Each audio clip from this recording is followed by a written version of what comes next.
Hi guys, my name is Xavier Morales, and the topic I chose was LGBTQ homeless youth. So the reason why I chose this topic is because I want to learn about something new. This is a topic that I previously didn't know much about, so I figured this is a good chance for me to learn something about it, and I had to do it for my grade anyway for this class. It was like a win-win for me. I also knew that a topic like this would be easy. It's gonna be easy for me to find a lot of information on it online through articles and reviews and surveys done off these people. So that's another reason that I picked this topic.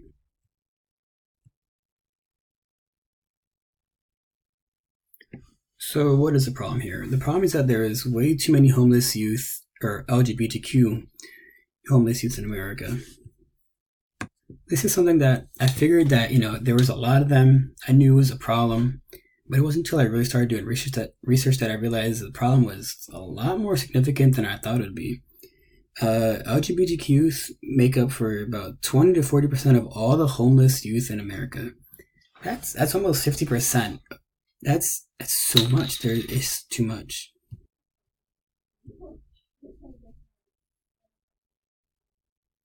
Also, part of why this is such a big problem is that studies and surveys have shown that these youth are going through higher rates of suffering and abuse than youth that aren't LGBTQ. And this includes this is everything from physical abuse, like getting beat on, mental abuse. Uh, they're known for having higher amounts of drug abuse. That's alcohol, whatever you want, and also sexual abuse, which is it's really unfortunate that they have to go through all this. Currently, there's just not enough help out there for them, and that's because a lot of groups, a lot of people, they don't know, they're not prepared properly to fill the needs of these youth. They don't know how to work with them because working with these LGBTQ youth and filling their needs in a shelter is different from working and filling the needs of someone who isn't LGBTQ inside of a homeless shelter. So, what should be done about it? Because something does need to be done about it. I mean, the amount of suffering that they're going through, it's way too much for us as a community and for the government to just sit back and do nothing about. So, what we can do is we can create what you would call safe zones or just housing and shelters that is specifically designed for these LGBTQ youth. And by specifically designed, I mean that it would be exclusive for only LGBTQ youth.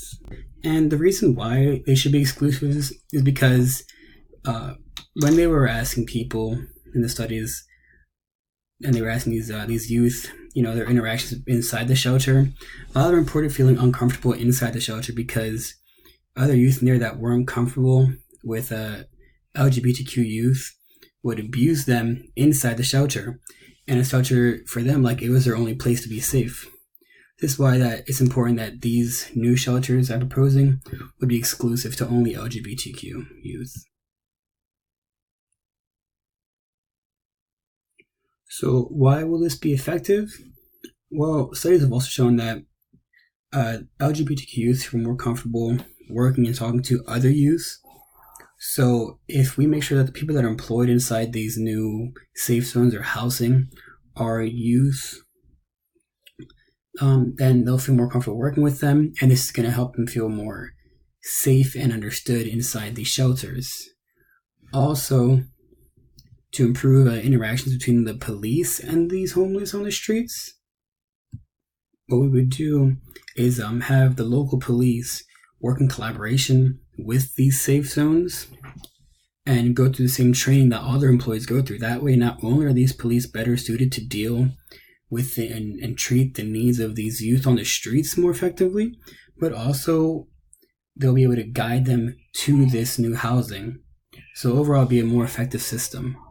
And since currently a lot of LGBTQ youth report feeling they don't trust the police and unsafe working with them, that's why this will make such a great impact on their situation. During my research, I came across several other solutions.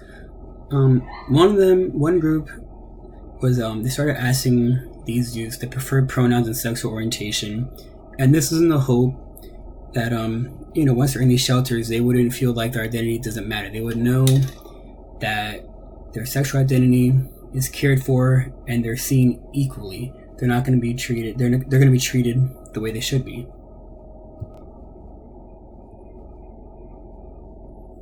Another proposed solution was, like I said before, to have the police go through specific training so that they're better prepared to meet the needs of these LGBTQ youth in the streets. Again, that way it's going to improve the overall interactions between them, and it's going to help these youth feel safer and more confident in seeking out help to get to shelters and just improve their overall situation. For certain reasons, they don't really work as effective as they should be, and that's because they only work to solve one aspect of the problem, not the entire thing. So by that I mean, the first group, like I said, that they want to ask for pronouns and sexual orientation. That's great, and it helps these youth feel better and safer once they're at the shelters. But it doesn't help them at all while they're on the streets, deciding if they feel safe enough to go look for help or how to find help.